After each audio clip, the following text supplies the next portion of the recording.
ఇటువంటి మహాత్ముల యొక్క మండలారాధన కార్యక్రమం రోజున 16 మంది స్వామీజీని ఆహ్వానించి 16 రకాల వస్తువులతో వారిని సత్కరించి 16 ఉపచారాలను వారికి చక్కగా పూజను ఆచరించడం వలన ఈరోజు ఎవరి నిమిత్తమైతే పూజ శ్రీ కృష్ణానంద స్వామివారి కార్యక్రమం చేస్తున్నారు కాబట్టి వారు జీవకాలం నుంచి పరబ్రహ్మాత్మాన్ని పరిపూర్ణత్వాన్ని పొంది సాక్షాత్ భగవంతునితో సమానమైపోతారు అన్నమాట.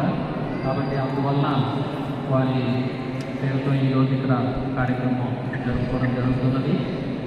అలాగే ఆరాధన అంటే ఏంటంటే వారు చెప్పినటువంటి విషయాలను చక్కగా ఆచరిస్తూ వారు చెప్పినటువంటి వేదాంత విషయాలను విద్యార్థులు చేసుకుంటూ ఆచరిస్తూ జీవనాన్ని పెడుతూ ఉన్నట్లయితే వారి విధంగా ఆరాధించడం అన్నమాట.